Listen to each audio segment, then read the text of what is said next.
안녕하세요. 반갑습니다. 이재용 목사입니다. 이번 시간은 네 번째 신앙 고백인 이는 성령으로 잉태하사 동정녀 마리아에게 나시고 라는 이 고백에 대해서 같이 말씀을 나누도록 하겠습니다. 예수님께서 이 땅에 태어나실 때에 하나님께서 성령으로 잉태하게 하시고 처녀인 동정녀 마리아를 통해서 이 땅에 아기 예수님으로 태어나게 하신 것을 내가 믿습니다 라는 고백입니다. 이것을 믿는다는 고백은 참 쉽지 않은 고백입니다. 왜냐하면 한 번도 경험해 보지 못하고 인간의 생각으로는 도저히 이해할 수 없는 방법으로 예수님께서 이 땅에 태어나셨기 때문에 이것을 믿습니다 라고 고백한다는 것은 참 어려운 일입니다. 인간이 가지고 있는 어떤 이성적인 판단이나 생각으로 이것을 이해한다는 것은 불가능합니다. 왜냐하면 관찰할 수도 없고 증명할 수도 없기 때문입니다.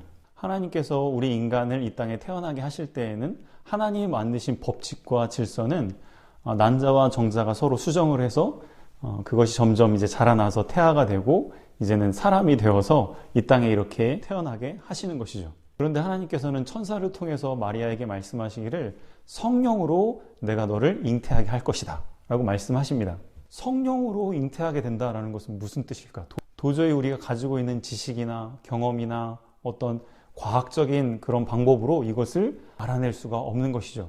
그런데 왜 우리는 예수님께서 성령으로 잉태하신 것을 믿는다라고 고백을 하나요? 그 이유는 하나님께서 말씀해 주셨기 때문입니다. 하나님께서 말씀을 통해서 예수님께서는 동정녀 마리아를 통해서 성령으로 잉태하게 하셨다라고 말씀하셨기 때문에 우리는 그 말씀을 하나님을 온전히 신뢰하기 때문에 하나님의 그 말씀을 그대로 믿고 예수님께서는 동정녀 마리아를 통해서 태어나셨는데 동정녀 마리아가 임신을 할 때에 어떤 다른 육체적인 방법이 아니라 성령께서 임신을 하게 하셔서 남자를 알지 못하는 마리아가 성령으로 임신을 하고 똑같이 10달 동안 이렇게 배에 부르다가 아이로 태어나셔서 인간의 성장 과정을 거치셔서 자라나신 분이 우리 예수님이십니다. 오늘은 이 고백에 대해서 이 고백은 우리에게 어떤 것을 알려주고 있고 우리가 진정으로 예수님께서 성령으로 잉태하셔서 동정녀 마리아를 통해서 이 땅에 오신 것을 믿는다고 하면 우리는 어떤 삶을 살아야 할까에 대해서 같이 은혜를 나누도록 하겠습니다.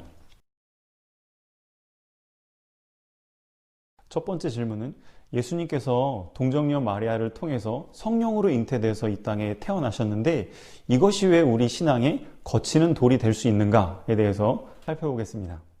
거치는 돌이 된다는 것은 다른 거는 다 어떻게 믿을 수가 있겠는데 이것은 도저히 이해할 수 없고 믿을 수가 없어 라는 것이 된다는 거죠. 그 이유는 많은 사람들이 이것을 이해할 수 없기 때문에 과학적으로 이것을 증명할 수 있는 방법이 없기 때문에 많은 사람들이 이것을 믿지 않는 것이죠.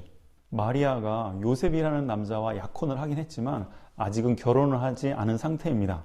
그런데 결혼을 하지 않은 그 처녀가 임신을 하게 되었습니다. 근데 많은 사람들은 이렇게 생각할 수밖에 없겠죠. 마리아가 분명히 어떤 남자가 있을 것이다. 그가 임신을 한 것을 보면 분명히 누군가랑 동침을 했기 때문에 임신을 한 것이다.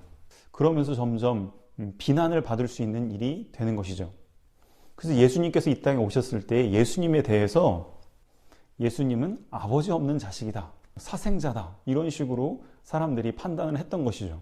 예수님의 그 성령으로 잉태되심을 믿지 않았기 때문에 육신적으로만 생각을 해서 어떻게 아버지 없는 저 예수가 우리의 구세주가 될 수 있느냐라는 그런 인간적인 생각으로 판단을 해서 예수님을 영접하지 않고 받아들이지 않는 사람들이 많이 있었던 것이죠. 또한 예수님을 비난하고 또 믿지 않는 많은 사람들이 잘못된 소문과 잘못된 가십거리를 만들어서 예수님에 대해서 믿지 못하게 하는 이런 악한 영들의 그런 괴력이 있었습니다. 우리는 신앙생활 함에 있어서 성경에 나오는 많은 이야기들을 우리의 이성적인 생각이나 판단으로는 이해할 수 없는 일들이 참 많이 있습니다. 우리가 그것을 증명할 수 없고 직접 타임머신 타고 가서 볼 수는 없지만 하나님께서 말씀하셨기 때문에 하나님은 신실하시고 완전하시고 전능하신 하나님이시기 때문에 그 하나님의 말씀대로 모든 것이 이루어지는 것을 신뢰하고 하나님의 말씀이기 때문에 우리가 그 말씀을 받아들이고 그 말씀을 믿는 것이죠. 그것이 바로 우리의 믿음의 고백입니다. 두 번째 질문은 하나님께서 왜 이렇게 많은 오해를 불러올 수 있고 또 스캔들이 될 수 있는 이런 방법을 선택하셔서 예수님을 이 땅에 보내주셨는가? 라는 질문입니다. 우리 모든 인간이 죄로 인하여서 하나님의 심판을 받을 수밖에 없는 그런 비참한 존재가 된 것은 바로 아담의 후손이기 때문입니다. 아담의 후손이 되었기 때문에 아담의 그 원죄가 우리에게 유전이 되어서 우리도 태어날 때부터 죄를 가지고 태어나게 된 것이죠. 그러므로 우리 예수님께서 이 땅에 오실 때에는 아담의 후손으로 오지 않으시고 남자를 알지 못하는 동정녀 마리아를 통해서 이 땅에 태어나셔야만 죄 없이 이 땅에 오실 수가 있었던 것이죠. 우리 인간에게는 죄가 두 가지가 있는데 원죄가 있고 자범죄가 있습니다. 원죄는 태어날 때부터 아담의 후손으로서 가지고 태어난 그 근본적인 죄. 두 번째는 자범죄. 이 땅에 살아가면서 내가 스스로 지은 죄들을 자범죄라고 합니다. 근데 우리 예수님께서는 태어날 때부터 아담의 후손으로 태어나지 않으시고 성령으로 잉태되어 이 땅에 오셨기 때문에 원죄도 없으시고 이 땅에 살아가시면서도 죄 없이 깨끗한 삶을 사셨기 때문에 자범죄도 없으십니다. 그러므로 예수님께서는 죄 없이 깨끗하고 완전하신 예수님이시기 때문에 우리 모든 인간들의 죄를 대신 지시고 십자가에서 못 박혀 죽으심으로 우리의 모든 죄를 사하실 수 있는 그런 구원자의 자격을 갖추게 하시려고 하나님께서는 예수님이 이 땅에 태어나실 때에 성령으로 잉태하게 하셔서 동정녀 마리아에게 태어나게 하신 것이죠. 여기에 이어서 세 번째 질문은 왜 예수님은 원죄가 없이 태어나셔야만 했는가? 라는 질문입니다. 만약에 죄가 있다면 그 사람은 자기 죄값으로 말미암아 죽기 때문에 다른 사람의 죄를 대신 짊어질 수가 없습니다. 다른 사람의 죄를 대신 짊어지고 그 죄값을 치를 만한 구원자가 되기 위해서는 본인이 죄가 없이 깨끗해야만 다른 사람의 죄를 대신 짊어지고 그 모든 죄를 갚을 수가 있는 것이죠. 그러므로 우리가 계속해서 반복적으로 알 수 있는 것은 예수님만이 참 우리의 구원자이시다. 예수님만이 참 하나님이시고 참 사람이시기 때문에 유일하신 우리의 구원자이시다. 예수님 밖에는 다른 구원자가 없다라는 것을 우리가 알 수 있습니다. 그리고 네 번째 질문은 이렇게 성령으로 잉태하게 하신 이 진리 안에 담겨있는 우리를 향한 하나님의 사랑은 무엇인가? 라는 질문입니다. 하나님께서는 우리를 구원하시기 위하여서 우리 죄인들을 구원으로 인도하시기 위하여서 직접 만드신 하나님이 만드신 질서와 법칙을 깨트리시고 우리 예수님이 이 땅에 태어나게 하실 때에는 성령으로 잉태하게 하셨습니다. 또한 두 번째로 우리 하나님께서는 우리를 구원하시기 위해서 예상되는 그 모든 비난과 수치와 오해들을 다 감수하시면서까지도 그 일을 실행하신 것이죠.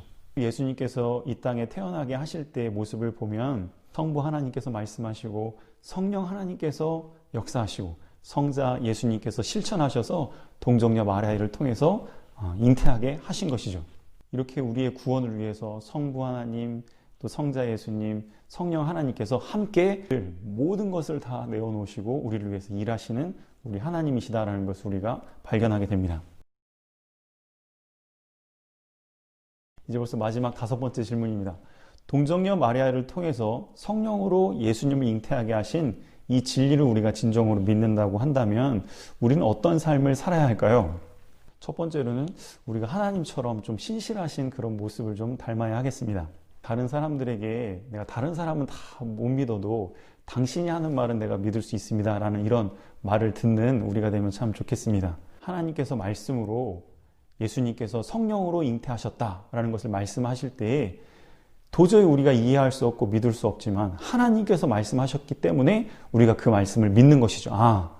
예수님께서 성령으로 동정녀 마리아를 통해서 잉태하셨구나 라는 것을 하나님을 신뢰하기 때문에 그 말씀을 그대로 믿는 것입니다. 마찬가지로 우리들도 다른 사람에게 어떤 말을 할 때에 그 말이 좀 이렇게 안 믿어지는 부분도 있지만 당신이 말을 하는 거니까 내가 그 말을 신뢰하겠습니다 라는 이런 소리를 들을 수 있는 우리가 되면 참 좋겠습니다. 두 번째로 이 진리를 믿는 사람이라면 어떤 삶을 살아야 되는가? 우리가 하나님의 말씀이라고 하면 지금 현재 내 생각과 내 경험과 내 판단이 있다 할지라도 하나님의 말씀과 그 뜻 앞에 다 내려놓고 하나님의 뜻을 온전히 순종해 나가는 저희의 삶의 모습이 되어야 하겠습니다. 마지막으로 이 동정녀 마리아가 천사를 통해서 네가 이제 성령으로 잉태할 거다라는 말씀을 들었을 때에 내가 주의 여종이오니 주의 뜻대로 내게 이루어지이다 라고 고백을 한 것처럼 저희들도 하나님께서 우리에게 어떤 환경을 주셨을지라도 또 어떤 말씀을 주셨을지라도 그것이 지금 이해가 되지 않고 오히려 나에게 손해가 되는 것 같아 보인다 할지라도 하나님의 그 뜻을 이루기 위해서 그 말씀을 순종하기 위해서 우리의 삶을 기꺼이 다 드릴 수 있는 이런 순종의 삶을 살아가는 저희가 다 되어야겠습니다. 오늘 말씀을 한번 정리해 볼까요? 오늘 신앙 고백에는 두 가지가 담겨 있는데 나는 예수님께서 성령으로 잉태되심을 믿습니다. 나는 예수님께서 성령으로 잉태하셔서 동정녀 마리아를 통해서 이 땅에 태어나신 것을 믿습니다 라는 고백입니다. 이 고백을 할 때 우리는 어떤 마음으로 이 고백을 해야 될까? 우리 이성적인 이해나 생각으로는 도저히 이해할 수 없는 그런 일이 있다 할지라도 하나님께서 친히 말씀을 통해서 알려주셨기 때문에 나는 그 말씀을 그대로 믿습니다 라는 이런 고백입니다. 또 이 신앙 고백에는 예수님께서는 죄가 전혀 없으신 완전한 하나님이시고 완전한 사람이신 것을 나는 믿습니다. 이 예수님께서 나의 유일한 구원자이심을 나는 믿습니다 라는 고백이 담겨 있습니다. 이런 신앙의 고백이 우리의 삶에도 열매를 맺혀서 동정녀 마리아처럼 정말 하나님께서 어떤 말씀을 하신다 할지라도 그 말씀을 온전히 이루어드리는 그런 신실한 삶을 살아가는 저와 여러분들이 다 되시기를 주의 이름으로 축원합니다. 감사합니다.